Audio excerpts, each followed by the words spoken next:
Matisse était en train d'imaginer à quoi pouvaient bien ressembler ces milliards de téléspectateurs extraterrestres, dans leur maison d'extraterrestres, sur leur canapé d'extraterrestres, quand Sam reprit soudain. 12 personnes formaient la délégation officielle, les dirigeants de ce que l'on appelait pays à votre époque. Ils étaient accompagnés de quelques secrétaires et gardes du corps.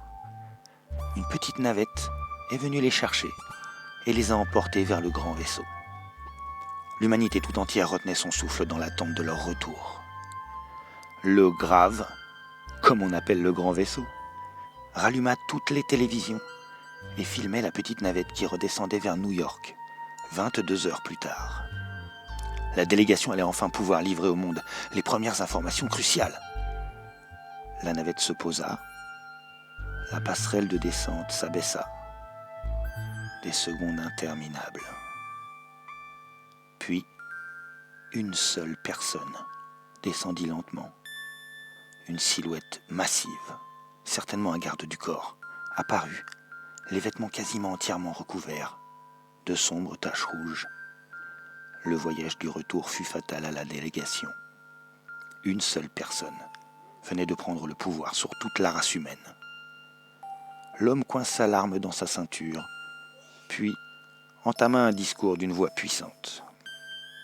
La Terre vient de faire un grand pas dans l'histoire. Elle vient de rencontrer l'univers.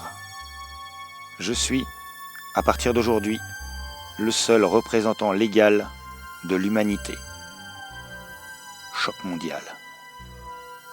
Sa capitale sera située sur l'ancienne New York et ne pourra compter plus de 500 millions d'habitants. Regroupés dans une immense ville, terre de liberté comme aucun pays n'en a jamais connu, je vous en fais la promesse. L'Europe aussi aurait dû être un territoire humain, mais j'ai préféré l'échanger à l'un des peuples qui va participer à cette guerre, contre quelques secrets technologiques indispensables pour mener une guerre équitable. J'en suis navré par avance. Près de 6 milliards d'êtres humains venaient d'être livrés en pâture à des créatures extraterrestres inconnues. Le félon, comme nous le nommons, se fait appeler Aldaron. Et il est encore aujourd'hui au pouvoir. Ce scélérat finit par conclure. Aucune rébellion ne saura être tolérée, car les territoires occupés ne pourront être considérés comme territoires humains. Et n'importe qui peut se déclarer rebelle. Il sera scanné comme tel. Il sera donc mon ennemi, l'ennemi de l'humanité. Je suis l'humanité. Je me dois donc de nettoyer, dirons-nous. Que la bataille commence. Nos amis extraterrestres atterrissent dans 24 heures sur leur territoire et j'ai un paradis à construire. Silence assourdissant.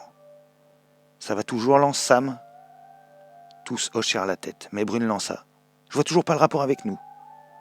Sam reprit. J'y viendrai, chaque chose en son temps. Reprenons. Avant de vous expliquer quel genre d'alien vous pourrez croiser, si j'ai bien compris le sens du mot alien, et comment on récupère la Terre, je dois vous dire quelque chose qui devrait sérieusement vous détendre. Sam fit une pause pour ménager son effet, puis lança. Vous ne pouvez pas mourir. Plutôt cool, non, comme nouvelle?